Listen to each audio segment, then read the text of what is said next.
समाज माध्यमात असत्याचा बोलबाला आहे आणि प्रत्येक जण दाम दंड आणि भेदाची चर्चा करतोय. म्हणूनच आम्ही घेऊन आलोय साम रिपोर्ट. नमस्कार, मी गिरीश निकम. आपण राज्यातल्या महत्त्वाच्या बातम्यांचा तर वेध घेणारच आहोत. तत्पूर्वी आपण भारत आणि पाकिस्तान मधील महत्त्वाच्या घडामोडी पाहणार आहोत. पहलगामचा बदला घेण्यासाठी भारतानं एकेका मोर्चावर आता पाकिस्तानची कोंडी केली. जमीन, पाणी, हवेनंतर आता भारतानं पाकिस्तानची आर्थिक कोंडी केली. ती नेमकी कशी आहे पाहूयात या स्पेशल रिपोर्ट मधून. हवा, पाणी, जमिनीनंतर आता आर्थिक कोंडी. भारताचं पाक विरोधात आयात युद्ध.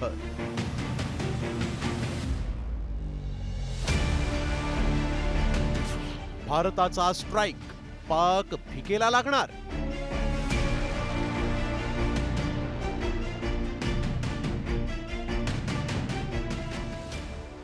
पहलगाम हल्ल्यानंतर भारत पाकिस्तानची चहूबाजूनं कोंडी करतोय. त्यातच आता भारतानं पाकिस्तानवर थेट इकॉनॉमिक स्ट्राईक केलाय. त्यामुळे आधीच बेरोजगारीनं हैराण असलेल्या पाकिस्तान विरोधात भारतानं आता आयात युद्ध छेडलंय. त्यामुळे पाकिस्तानची पुरती घाबरगुंडी उडाली आहे. भारताकडून पाकिस्तानच्या मालावर आयात बंदी. वर्ष 2024 द्विपक्षीय व्यापार $120 कोटी न घटला. वर्ष 2019 भारत पाक मध्ये $300 कोटी व्यापार. 2024 ते 2025 भारताकडून पाकिस्तानला 1936 कोटींची निर्यात. 2024-25 पाकिस्तानातून भारतात शून्य आयात. निर्बंधांमुळे पाकिस्तानचा औपचारिक व्यापार बंद होणार. आयात बंदीमुळे पाकचा कराची स्टॉक एक्सचेंज आपटला. दुबई, सिंगापूर या त्रयस्थ देशांकडून होणारा व्यापार पाकसाठी महागणार. जीवनावश्यक वस्तूंची किंमत वाढणार. भारतानं पाकवर इकॉनॉमिक स्ट्राईक केल्यानं पाकला जोरदार फटका बसणार आहे. कपाशी, केमिकल, फूड प्रोडक्ट्स, औषधं अशा वस्तूंची भारताकडून पाकला निर्यात केली जाते. आता कॉफी, रंग, चहा, साखर, मीठ, ऑटो पार्ट्स सारख्या वस्तू पाकिस्तानमध्ये मिळण्याची बोंब होणार आहे. त्यामुळे पाकिस्तानमध्ये खळबळ माजली आहे. पाकिस्तान के जहाजों को भारतीय पानी में, भारतीय समुद्रों में आना बंद कर दिया है. इससे हमारे व्यापार पे और अर्थव्यवस्था पे बहुत ज़्यादा फर्क नहीं पड़ेगा, लेकिन पाकिस्तान की बहुत ही कमज़ोर अर्थव्यवस्था है. उनके जहाज़ों को इस तरह से रोका गया है, इससे उनकी अर्थव्यवस्था को एक और धक्का मिलेगा. पहलगाम हल्ल्यानंतर भारत दररोज पाकिस्तानची कोंडी करतोय. जमीन, पाणी, हवाई कोंडीनंतर आता मात्र आर्थिक कोंडी केल्यानं पाकिस्तानी अर्थव्यवस्थेचे कंबरडे मोडण्याची शक्यता आहे. त्यामुळे आधीच महागाई, बेरोजगारी आणि उपासमारीनं त्रस्त असलेला पाकिस्तान आता मात्र पुरता नेस्तनाबूत होणार एवढं निश्चित आहे. ब्युरो रिपोर्ट, साम टीव्ही न्यूज. भारतानं पाकिस्तानच्या आर्थिक नाड्या आवळण्यास सुरुवात केलेली आहे. पाकिस्तानला दिला जाणारा आंतरराष्ट्रीय निधी थांबवण्याची मागणी IMF या संस्थेकडे केलेली आहे. IMF कडून आता पाकिस्तानला दिलेल्या कर्जाची सखोल तपासणी करावी असं भारताने मागणी केलेली आहे. IMF कडून पाकिस्तानला दिली जाणारी आर्थिक मदत थांबवण्याचा आणि पाकिस्तानला FATFच्या ग्रे लिस्टमध्ये टाकण्याचा भारताचा हेतू आहे. FATF एक जागतिक संस्था आहे जी मनी लॉन्ड्रिंग आणि दहशतवादी वित्त पुरवठ्यावर लक्ष ठेवते. एकदा देश ग्रे लिस्टमध्ये असेल तर त्याच्या थेट परकीय गुंतवणुकीवर मोठा परिणाम होतो.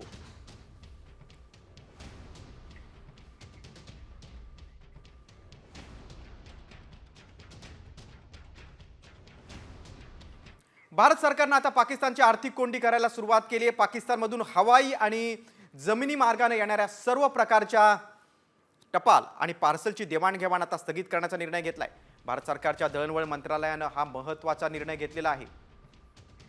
हवाई आणि भूपृष्ठ मार्गाने येणाऱ्या टपाल सेवा बंद करण्याचा केंद्र सरकारने निर्णय घेतलेला आहे.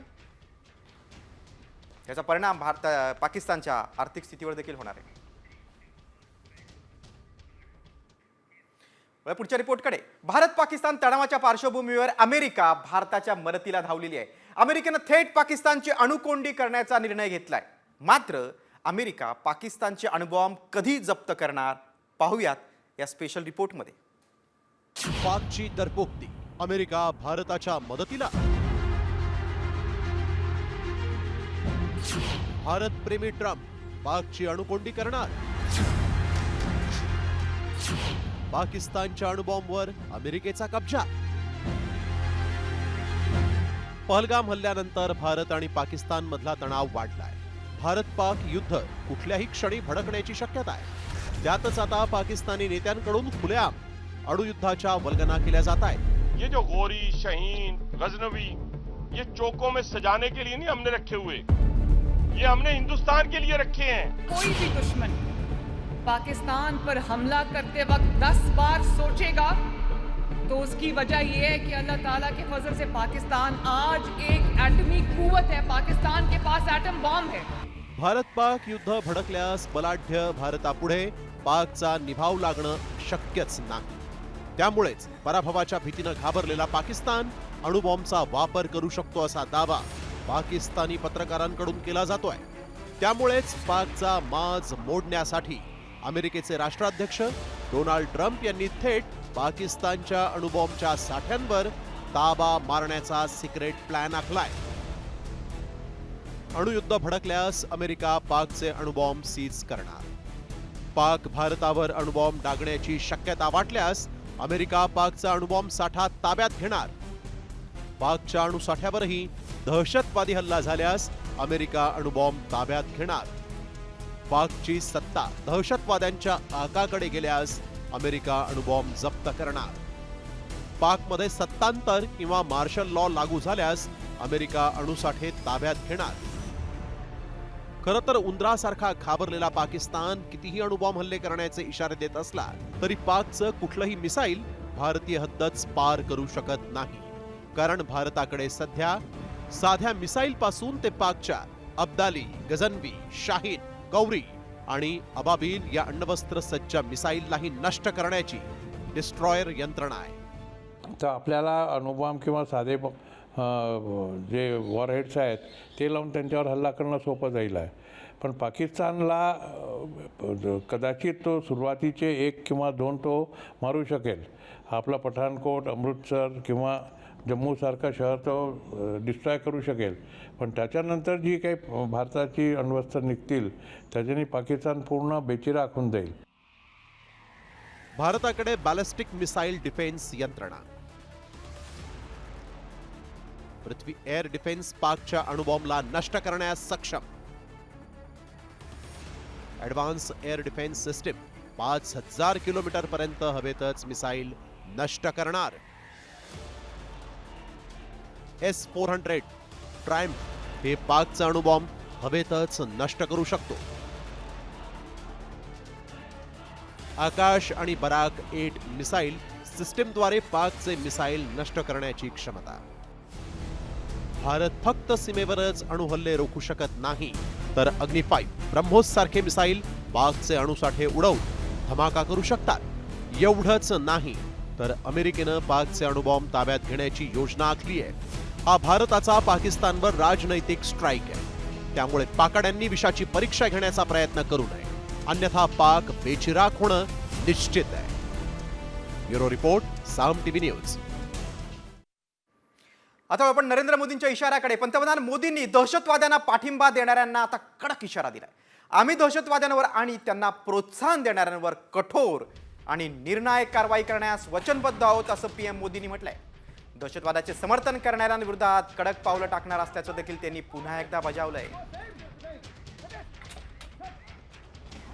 फ्रेंड्स, हम एक मत है कि आतंकवाद मानवता के लिए सबसे बड़ा खतरा है. पहलगाम में हुए आतंकी हमले में मारे गए लोगों के प्रति राष्ट्रपति लॉरेंसो और अंगोला की संवेदनाओं के लिए मैं उनका आभार व्यक्त किया. Committed to take firm and decisive action against terrorist and those who support them. मोदींच्या इशाऱ्यानंतर आता वळू आपण राफेलकडे. पहलगाम हल्ल्याचा बदला घेण्याची वेळ आली आहे. भारताचं राफेल थेट पाकिस्तानचा बदला घेण्यासाठी सज्ज झालंय. त्याची कवायत गंगा एक्सप्रेसवेवर झालेली आहे. त्यावरचाच हा स्पेशल रिपोर्ट. राफेलच्या घिरट्या, पाकचा थरकाप.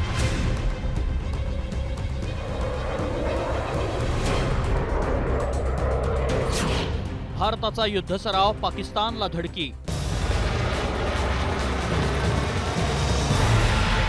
एअरबेसवर नाही, एक्सप्रेस वेवर लँडिंग.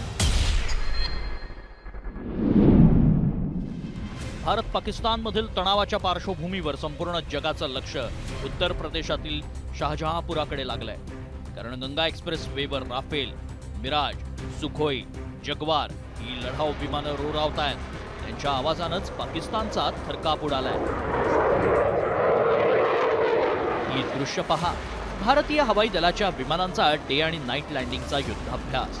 भारत पाक सीमेवर तणाव निर्माण झालाय आणि भारतानं आपल्या ताफ्यातील सर्वात शक्तिशाली लढाऊ विमानं बाहेर काढली आहेत. ही युद्धसज्ज विमानं घाबरलेल्या पाकची हवा टाईट करण्यासाठी पुरेशी आहेत. हवाई दलांच्या विमानांच्या घिरट्या थेट गंगा एक्सप्रेसवेवर का सुरू आहेत? पाहुयात काय गंगा एक्सप्रेसवेचं महत्त्व. गंगा एक्सप्रेसवेवर रनवेची निर्मिती करण्यात आली आहे. डे नाईट लँडिंगच्या क्षमतेचा पहिला एक्सप्रेसवे. 36,230 कोटी रुपये खर्चून 594 किलोमीटर एक्सप्रेसवेची निर्मिती झाली आहे.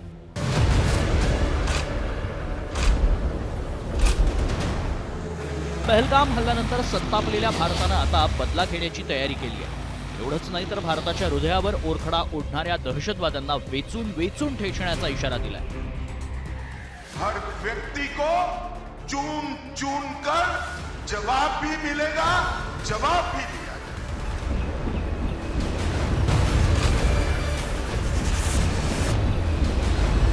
आता भारताचं नौदल, भूदल आणि हवाई दल पाकिस्तानवर हल्ल्यासाठी सज्ज झालंय.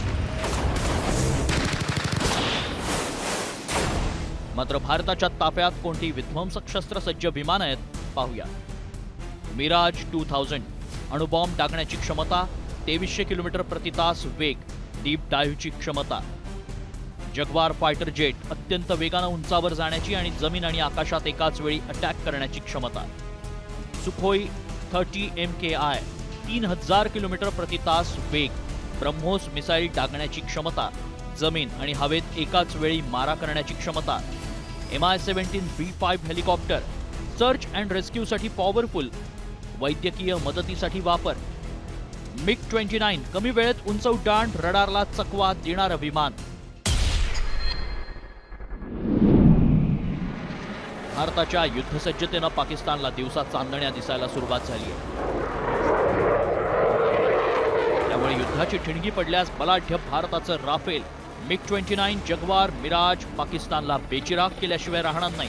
ब्युरो रिपोर्ट, साम टीव्ही.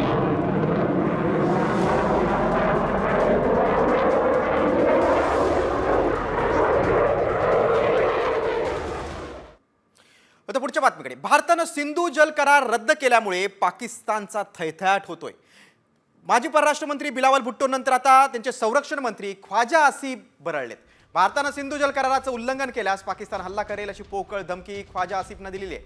ही धमकी केवळ सैन्य संघर्षापुरती मर्यादित नाही तर जलदुष्परिणाम निर्माण करणारीही असू शकते असं देखील त्यांनी म्हटलं. मग काय म्हटलं नेमकं आपण पाहूया ग्राफिकच्या माध्यमातून. भारतानं सिंधू जल करार रद्द केल्यामुळे पाकिस्तानचा थैथयाट आहे. ख्वाजा आसिफ त्यांचे संरक्षण मंत्री आहेत. ते म्हणतात बिलावल भुट्टो जे माजी परराष्ट्र मंत्री त्याच्यानंतर आता ख्वाजा आसिफ हे देखील भारताविरोधात बरळलेत. भारतानं सिंधू जल कराराचं उल्लंघन केल्यास पाकिस्तान हल्ला करेल. संरक्षण मंत्री ख्वाजा आसिफ यांची भारताला पोकळ धमकी आहे. धमकी सैन्य संघर्षापुरती नाही तर जलदुष्परिणाम निर्माण करणारी आहे.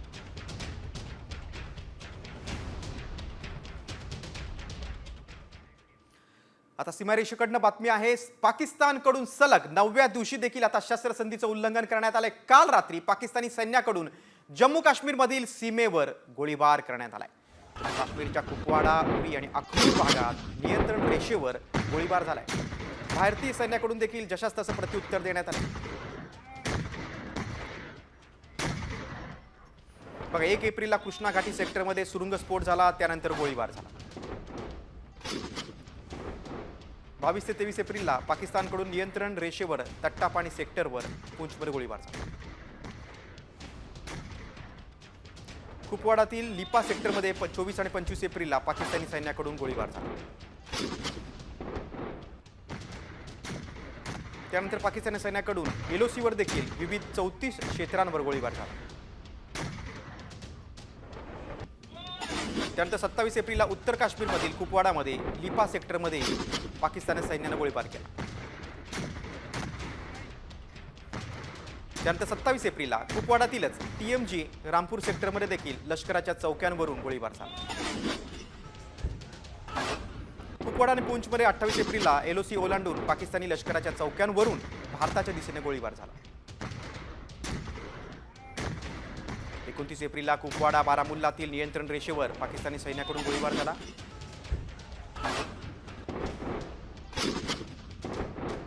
नौशेरा, सुंदरबनी, अखनूर सेक्टरमध्ये देखील पाकिस्तानी सैन्याकडून गोळीबार झालाय. 30 एप्रिलची घटना. त्यानंतर 1 मे रोजी कुपवाडा, उरी आणि अखनूर भागात गोळीबाराच्या घटना घडल्या. म्हणजेच काय तर पहलगाम हल्ल्यानंतर सातत्यानं गोळीबाराच्या घटना सीमेवर घडतायत.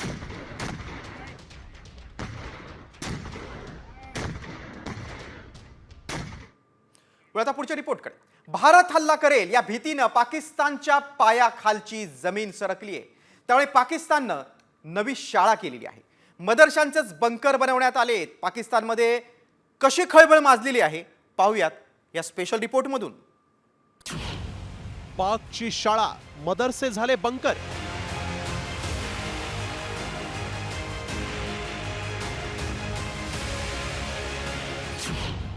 पीओकेत आणीबाणी, पाकाड्यांनी भरलं राशन पाणी.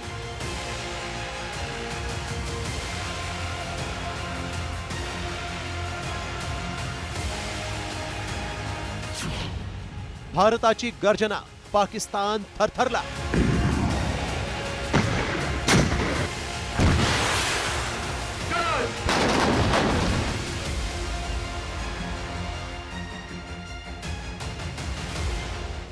पहलगाममध्ये भ्याड हल्ला करून पाकिस्ताननं भारतीयांचा आत्मा दुखावला आणि आता भारतानं अश्रू पुसून पाकिस्तान विरोधात तिसरा नेत्र उघडलाय.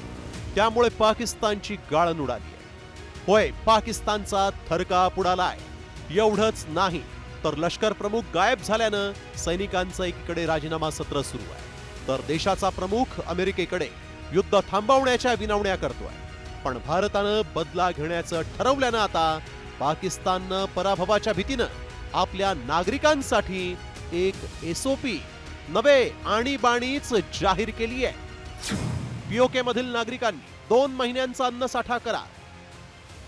1000हून अधिक मदरसे तातडीनं बंद. LOC जवळ पर्यटनावर बंदी. कराची आणि लाहोरचे एअरस्पेस बंद. लहान मुलांना युद्धाचं प्रशिक्षण. पहलगाम हल्ल्यानंतर भारतानं तिन्ही सैन्यांना फक्त सज्ज राहण्याचे आदेश दिले आणि त्यामुळेच पाकिस्तान आता युद्धातील पराभवाच्या भीतीनं बेजार झालाय.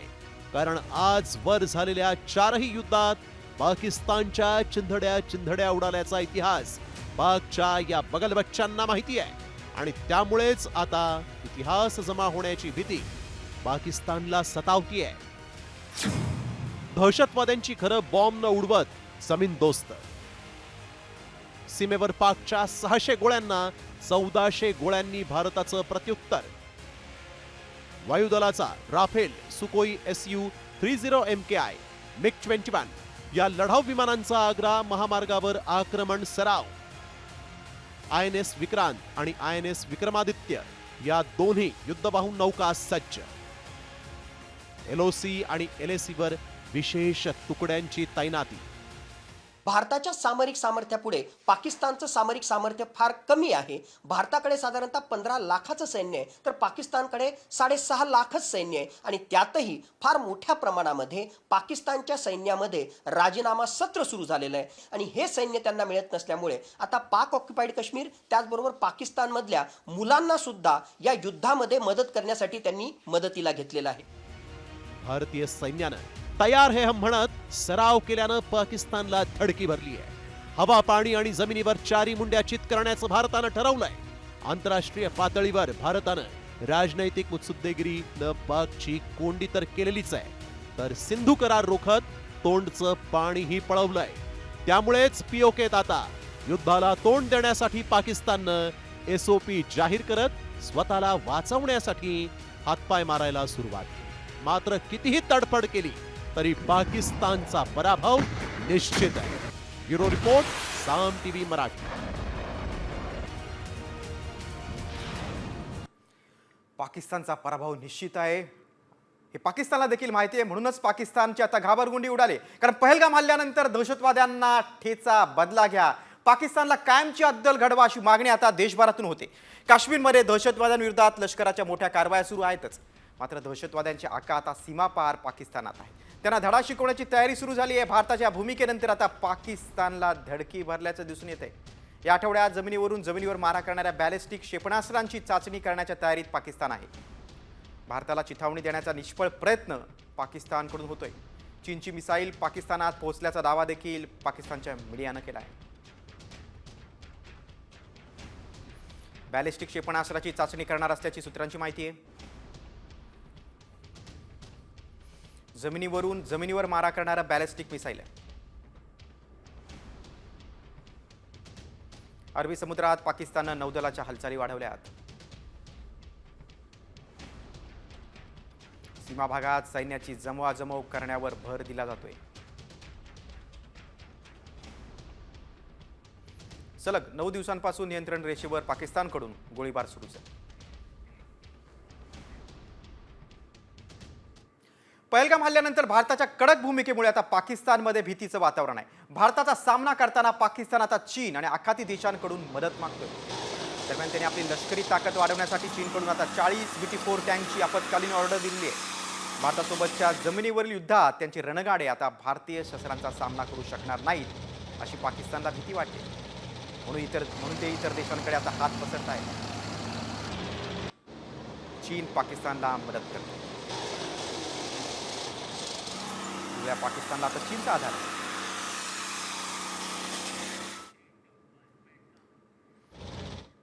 पुढच्या रिपोर्टकडे.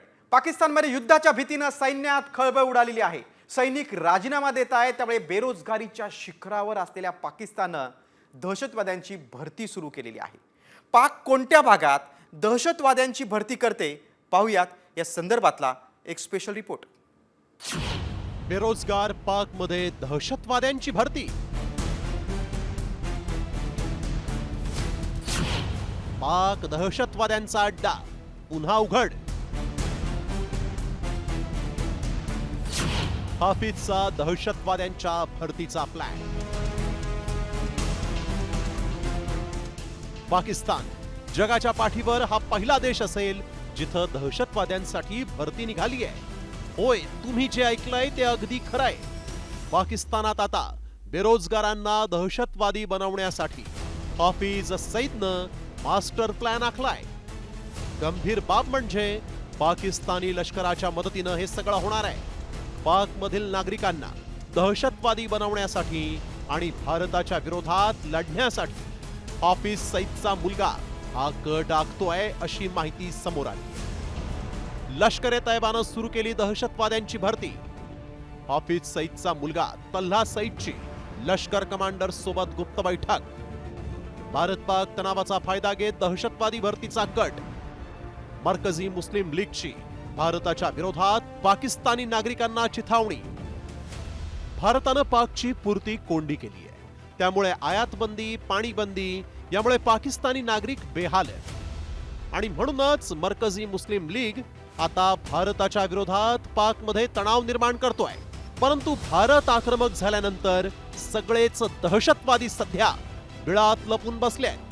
काश्मीरमधील प्रत्येक गल्ली गल्लीत आणि दऱ्याखोऱ्यांमध्ये सध्या लष्कराचं अतिरेक्यांच्या विरोधात ऑपरेशन सुरू आहे. 100च्या वर दहशतवाद्यांची घरं जमीनदोस्त करून भारतानं पाकचं कंबरडं मोडलंय. त्यामुळे अर्धे अधिक दहशतवादी ढगात तर अर्धे अधिक दहशतवादी बिळात अशी सध्या हाफिज सईदची अवस्था झाली आहे. खुद्द हाफिज सईदच्या सुरक्षेवरून पाकला घाम फुटलाय आणि पाकिस्ताननं त्याला घरातून बाहेर न पडण्यासाठी बजावलंय. पठाण म्हणतात की नाही, कारण खैबर पख्तूनख्वालाच पाकिस्तानमध्ये राहायचं नाही आहे, त्यांना अफगाणिस्तानमध्ये सामील व्हायचं, त्यामुळे ते मिळत नाही आहेत. मग दुसरे जे बलुची आहेत ते पण आत यायला तयार नाही आहेत, कारण त्यांना वेगळंच राष्ट्र पाहिजे. सिंध जे लोक आहेत त्यांची लढण्याची क्षमता कधीच नव्हती. आणि पाकिस्तानी ऑक्युपाईड काश्मीर जो भारताचा भाग जो तिकडे त्यांच्याकडे आहे, तिथे एक 45-50 लाखाच्या आसपास लोक आहेत. ते म्हणतात की आम्ही लढाई का करावी. सध्या पाकची सर्व बाजूनं कोंडी झाली आहे. पाकच्या सैनिकांनी युद्धाआधीच सामूहिक राजीनामे देत तलवारी म्यान केल्या. त्यामुळे सईदनं पुन्हा दहशतवादी तयार करण्यासाठी ही मेगा भरती सुरू केली आहे. जगातील मोस्ट वॉन्टेड दहशतवादी ओसामा बिन लादेन पाकिस्तानच्या अबोटाबादमध्ये 2011ला मारला गेला. दाऊद इब्राहिम, हाफिज सईद असे सगळेच जगाची शांतता भंग करणारे दहशतवादी पाकमध्ये असल्याचे पुरावे वेळोवेळी जगासमोर आले आहेत. त्यामुळे भारतानं आता असा आसूड ओढावा की पाक आणि तेथील दहशतवादी पुन्हा भारताकडे वाकड्या नजरेनं पाहणार नाहीत. ब्युरो रिपोर्ट, साम टीव्ही मराठी. पाकमध्ये सध्या काय चाललंय आपण ते पाहिलं. आता पुढच्या बातमीकडे. पहलगाम हल्ल्यानंतर भारताचे परराष्ट्र मंत्री एस जयशंकर यांनी रशियाचे परराष्ट्र मंत्री यांच्यासोबत फोनवरून चर्चा केली. रशिया आणि भारत सहकार्याच्या मुद्द्यांवर दोन्ही नेत्यांमध्ये चर्चा झालेली आहे. काश्मीर मुद्द्यावर रशियानं भारताच्या भूमिकेचं समर्थन केलंय. भारत पाकिस्तान यांच्यातील समस्या शिमला करारानुसार द्विपक्षीय पद्धतीनं सोडवल्या पाहिजेत असं रशियन परराष्ट्र मंत्र्यांनी म्हटलेलं आहे.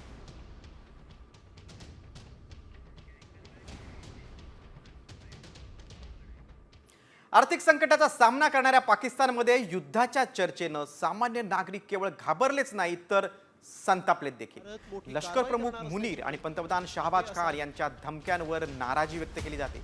आम्हाला युद्ध नको, भाकरी हवी असं पाकिस्तानी नागरिक म्हणतायत. अमेरिकेच्या एका रिपोर्टमध्ये हे सगळं नमूद करण्यात आलंय. सरकार आणि जनरल मिळून जनतेची फसवणूक करतायत. आम्ही या सरकारला कंटाळलोय. आम्हाला युद्ध नको, शांतता हवी आहे असं पाकिस्तानच्या नागरिकांचं म्हणणं आहे. बघा, आपण ग्राफिकच्या माध्यमातून आणखी काही मुद्दे पाहूयात. पाकिस्तानच्या नागरिकांना युद्धाची भीती वाटते. आम्हाला युद्ध नको, भाकरी द्या अशी पाकिस्तानी नागरिकांची मागणी आहे. महागाई, बेरोजगारी आणि राजकारणातील अराजकतेमुळे पाकिस्तानचे नागरिक संतप्त झाले.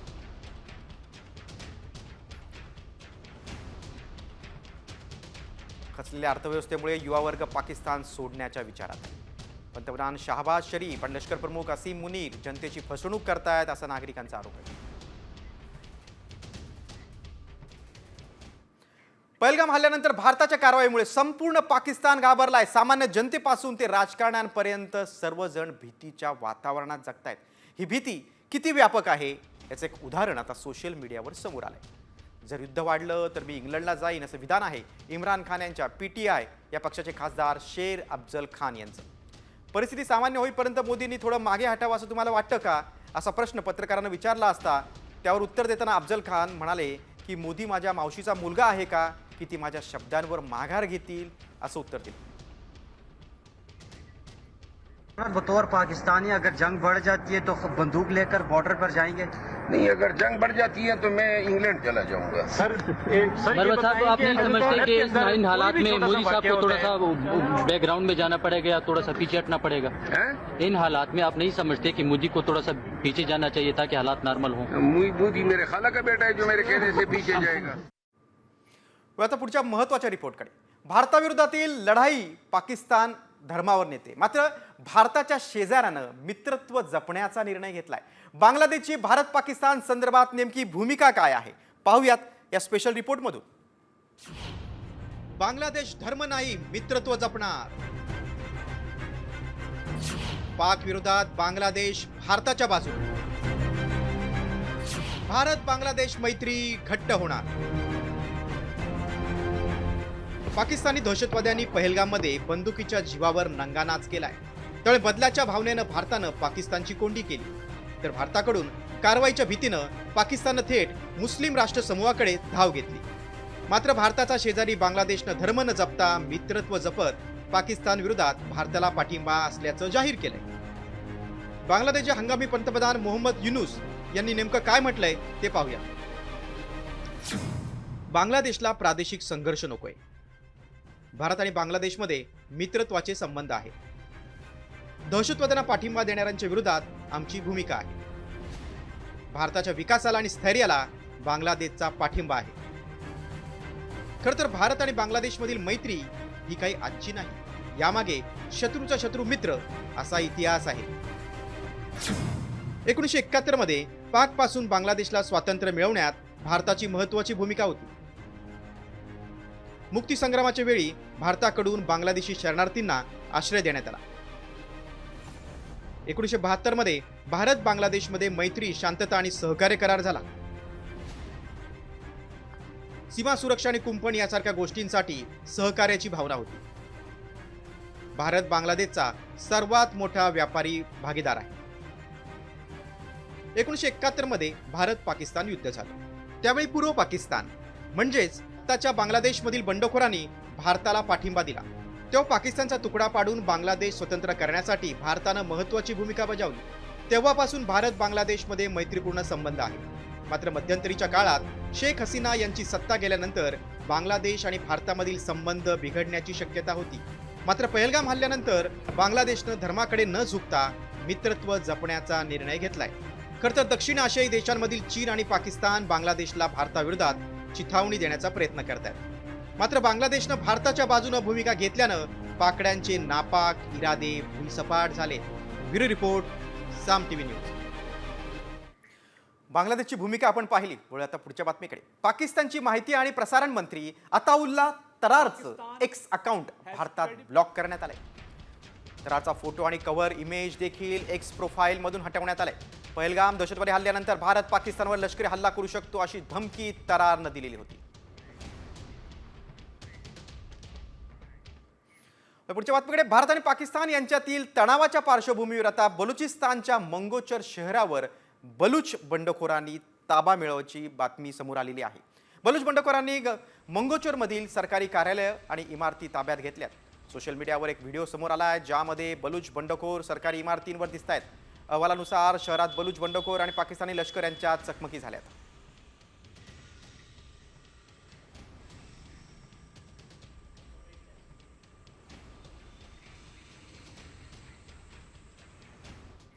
पुढच्या रिपोर्टकडे. भारताचा आक्रमक पवित्रा पाहून पाकिस्तान आता मदतीसाठी मुस्लिम राष्ट्रांकडे धावलेला आहे. सुमारे 25 मुस्लिम राष्ट्रांनी पाकिस्तानला पाठिंबा दर्शवलाय.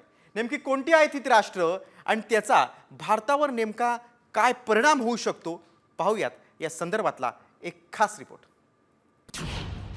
मुस्लिम राष्ट्रांचा दहशतवादाला पाठिंबा.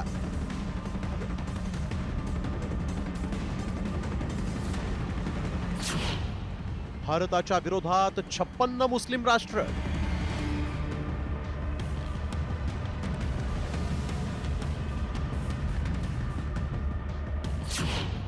पाकिस्तानला धार्मिक कट्टरतेचं बळ.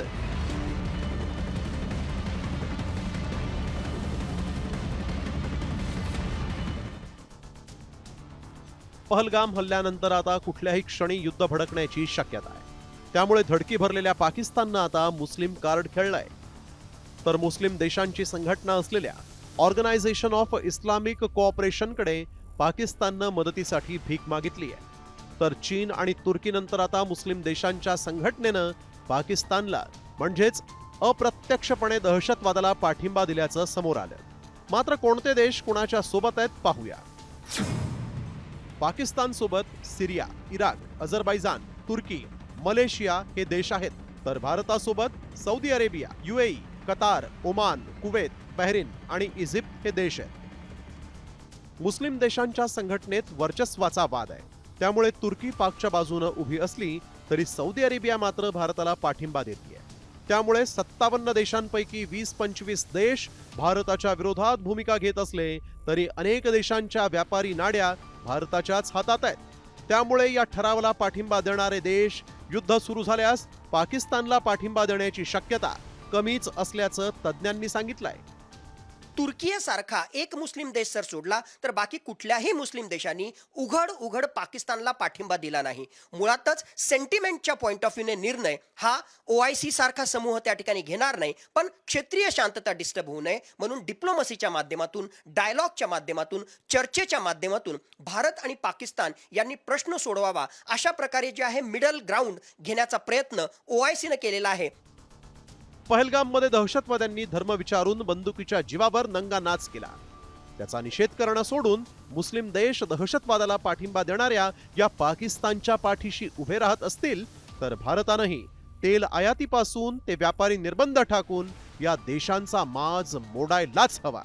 त्यामुळेच इतर राजनैतिक पर्यायांचा वापर आणि आंतरराष्ट्रीय समुदायाचा पाठिंबा मिळवून पाकिस्तानला भुईसपाट करण्याची योजना आखायलाच हवी. ब्युरो रिपोर्ट, साम टीव्ही न्यूज. पुढच्या बातमीकडे. पहलगाममधील दहशतवादी हल्ल्यानंतर आता भारत आणि पाकिस्तानमध्ये तणाव वाढलाय. अनेक देशांनी आता या संदर्भात प्रतिक्रिया व्यक्त केल्यात, आपली भूमिका जाहीर केली. चीन, अझरबैजान आणि तुर्की या देशांनी उघडपणे पाकिस्तानला पाठिंबा दिला आहे, तर इस्रायल, इटली आणि फ्रान्सनं भारतासोबत एकता दाखवली आहे. बघा कोणता देश कोणासोबत आहे हे आपण जाणून घेऊया. चीन पाकिस्तानच्या सार्वभौमत्वाचं समर्थन करत त्यांच्याशी मैत्री कायम ठेवणार. बघा 3 देशांचा पाकिस्तानला पाठिंबा आहे, त्यामध्ये चीन सर्वाधिक बलाढ्य राष्ट्र आहे. तुर्कीच्या अध्यक्षांचं पाकिस्तानला सर्वतोपरी मदत करण्याचं आश्वासन आहे. त्यानंतर अझरबैजान पाकिस्तानला पाठिंबा देत पहलगाम हल्ल्याच्या आंतरराष्ट्रीय चौकशीची त्यांनी मागणी देखील केली. तर भारताला इस्रायलचा पाठिंबा आहे. पंतप्रधान बेंजामिन नेतान्याहूंचा मोदींना फोन देखील आला. भारताला सर्वतोपरी मदतीचं आश्वासन त्यांनी दिलंय. त्यानंतर इटली पंतप्रधान जॉर्जिया मेलोनींकडून पहलगाम हल्ल्याच्या घटनेवर दुःख व्यक्त झालं आणि त्यांनी दोषींवर कारवाईची मागणी केली. त्यानंतर फ्रान्स देखील भारताच्या पाठीशी आहे. अध्यक्ष इमॅन्युएल मॅक्रॉन यांच्याकडून भारताला सर्वतोपरी मदतीची घोषणा आहे. पुढच्या बातमीकडे. भारताच्या भीतीमुळे पाकिस्तानात तणाव वाढलाय. भारतासोबत तणाव वाढल्यास योग्य वेळी संयुक्त राष्ट्र सुरक्षा परिषदेची बैठक बोलवण्याचा अधिकार असल्याचं पाकिस्ताननं शुक्रवारी म्हटलं. संयुक्त राष्ट्रांमधील पाकिस्तानचे स्थायी प्रतिनिधी असीम इफ्तिकार अहमद यांनी याबाबत माहिती दिली. पाकिस्तान सध्या संयुक्त राष्ट्र सुरक्षा परिषदेचा अस्थायी सदस्य आहे. जम्मू आणि काश्मीरच्या अखनूर सेक्टरमध्ये मुसळधार पाऊस झाला आणि मुसळधार पावसामुळे सलाल धरणाचे दरवाजे उघडण्यात आले. या धरणातून आता भारतानं चिनाब नदीत पाणी सोडले आणि त्यामुळे पाकिस्तानात पूर सदृश्य परिस्थिती निर्माण झाली. पाकिस्तानच्या अनेक भागात पुराचा धोका निर्माण झालाय. हवामान खात्याच्या अंदाजानुसार 1 ते 6 मे दरम्यान जम्मू काश्मीर, लडाख, दिल्ली, राजस्थान, मुझफ्फराबाद, हिमाचल प्रदेश आणि उत्तराखंडमध्ये मुसळधार पावसाची शक्यता.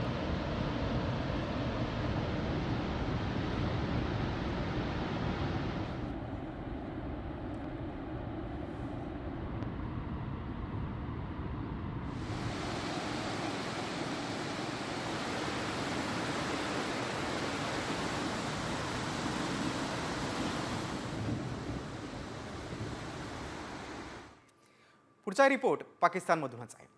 भारताच्या युद्ध सज्जतेमुळे पाकिस्तानची अक्षरशः पाचावर धारण बसलेली आहे. मुख्य म्हणजे दहशतवाद्यांना वाचवण्यासाठी पाक लष्कराची अक्षरशः पळापळ सुरू आहे. पाहूया यावरचा एक खास रिपोर्ट. दहशतवाद्यांना लपवण्यासाठी पाकची पळापळ.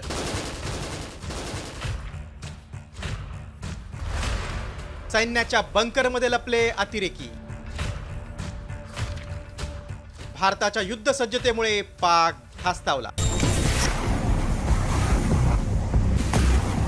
भारताच्या युद्ध सज्जतेमुळे पाकिस्तानची अक्षरशः पाचावर धारण बसली. पाकव्याप्त काश्मीर दहशतवाद्यांचा अड्डा असल्याचं लपून राहिलं नाही. आता इथल्या दहशतवाद्यांच्या नांगा ठेचण्यासाठी भारतानं प्लॅन बनवलाय. त्यामुळे पाकिस्तानची दहशतवाद्यांना लपवण्यासाठी पळापळ सुरू आहे. कारण भारताकडून LOCवर पहिल्या टप्प्यात हेवी आर्टिलरी, सर्व्हिलन्स आणि रडार सिस्टीम तैनात करण्यात आली आहे. दहशतवाद्यांचं मूळ उखडून टाकण्यासाठी आणि सीमेपलीकडील कारवाईसाठी भारतानं स्पेशल टीम तयार केली. दहशतवाद्यांची ठिकाणं नेमकी कुठे आहेत ते पाहूया. रावलकोटमध्ये लष्कर-ए-तैयबा, जैश आणि हिजबुलचे दहशतवादी कॅम्प आहेत. मुझफ्फराबादमध्ये 10 दहशतवादी कॅम्प, यात 100 पेक्षा जास्त दहशतवादी सक्रिय आहेत. कोटलीत हिजबुल मुजाहिद्दीनचा टेरर कॅम्प आहे. उत्तर पीर पंजाबमध्ये 10 आतंकी कॅम्प आहेत. यात 50 ते 60 दहशतवादी ॲक्टिव्ह आहेत. दक्षिणी पीर पंजालच्या 35 दहशतवादी कॅम्पमध्ये 70 दहशतवाद्यांना प्रशिक्षण दिलं जाते. पाकिस्तानमध्ये 37 दहशतवाद्यांचे लॉन्चपॅड आहेत. त्यापैकी 20 लॉन्चपॅड पाकव्याप्त काश्मीरमध्ये असल्याची माहिती समोर आली. पाकिस्तानमधील मुझफ्फराबादच्या अदब याजिद कॅम्पमध्ये पाक लष्करानं दहशतवाद्यांना प्रशिक्षण दिल्याचं समोर आलंय. यातूनच पहलगाम हल्ल्याचा कट रचण्यात आला. पाक सैन्याकडून रावलकोटमध्ये दहशतवाद्यांचं शिबिर भरवण्यात आलं. जैश ए मोहम्मद, लष्कर ए तैयबासह 15 संघटनांचे कमांडर यावेळी उपस्थित होते. मसूद अझहरनं पहलगाम हल्ल्यासाठी चिथावणी दिली होती. पाकिस्तान आर्मीच्या SHG टीमकडून दहशतवाद्यांना प्रशिक्षण देण्यात आलं. प्रशिक्षण दिलेले 130 दहशतवादी काश्मीरमध्ये सक्रिय आहेत. आता केवळ दहशतवाद्यांचे कॅम्प उद्ध्वस्त करण्यासाठी सर्जिकल स्ट्राईक किंवा एअर स्ट्राईक करून चालणार नाही. कारण पाकिस्तानचं लष्कर हाच दहशतवाद्यांचं आश्रयस्थान आहे. त्यामुळे पाक लष्कराचा कणा मोडून शत्रू राष्ट्राचा माज उतरवण्याची खरी गरज आहे. ब्युरो रिपोर्ट, साम. युद्धावरचे काही स्पेशल रिपोर्ट्स आपण पाहिले. आता वळूया आपण राज्यातल्या बातम्यांकडे. सुरुवातीला बातमी अजित पवारांच्या एका मोठ्या विधानाची. महायुतीच्या सत्ता स्थापनेला 6 महिनेही झाले नसतील, मात्र आता अजित पवारांना मुख्यमंत्री व्हावंसं वाटतंय. अजित पवारांनी आपली इच्छा उघडपणे बोलून दाखवलेली आहे. नेमकं अजित पवार काय म्हणालेत ते आपण पाहूया. आणि विरोधकांनी अजित पवारांना कसं तोंडसूक घेतलेलं आहे, त्यांच्यावर कसा निशाणा साधलाय, पाहूयात या स्पेशल रिपोर्टमधून. मलाही वाटतं अनेक वर्ष मुख्यमंत्री व्हावं, पण कुठं जमतंय. ऐकलंय, आता उपमुख्यमंत्री अजित पवारांना मुख्यमंत्री व्हायचंय. अजित पवारांच्या मनातील इच्छा ओठावर आली. 6 वेळा उपमुख्यमंत्री पद मिळवणाऱ्या अजित पवारांची मुख्यमंत्री होण्याबाबतची इच्छा काही लपून राहिलेली नाही. मात्र आता भर सभेत अजितदादा गंभीरपणे पहिल्यांदाच असं वक्तव्य करत होते. पुन्हा पहा अजित पवार काय म्हणालेत. मुख्यमंत्री महिला झाली पाहिजे, आपल्याला सगळ्यांनाच तसं वाटत असतं, परंतु शेवटी तो योग पण जुळून यावा लागतो. कारण मलाही वाटतं अनेक वर्ष मुख्यमंत्री व्हावं, पण कुठं जमतंय. त्याच्यामुळं कधी ना कधी तो योग येईल, नाही असं नाही. खरं तर सर्वाधिक वेळा उपमुख्यमंत्री पदाचा रेकॉर्ड अजित पवारांच्या नावावर आहे. तब्बल 6 वेळा अजित पवारांनी उपमुख्यमंत्री पद भूषवलंय. मात्र त्यांना सातत्यानं मुख्यमंत्री पदानं हुलकावणीच दिली. एवढंच नाही तर शिवसेनेच्या फुटीनंतर भाजपनं एकनाथ शिंदेंना मुख्यमंत्रीपद दिलं. त्यामुळे महायुतीची सत्ता आल्यानंतर अजित पवारांना मुख्यमंत्रीपदाची लॉटरी लागण्याची चर्चा होती. मात्र यावेळीही मुख्यमंत्रीपदानं दादांना चकमा दिला. त्यामुळे पुन्हा एकदा अजित पवारांनी मुख्यमंत्रीपदाची सल बोलून दाखवली आहे.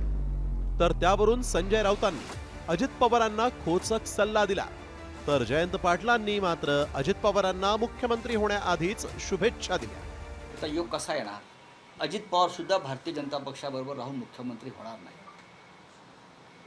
जर हे दोन्ही पक्ष भाजपात विलीन झाले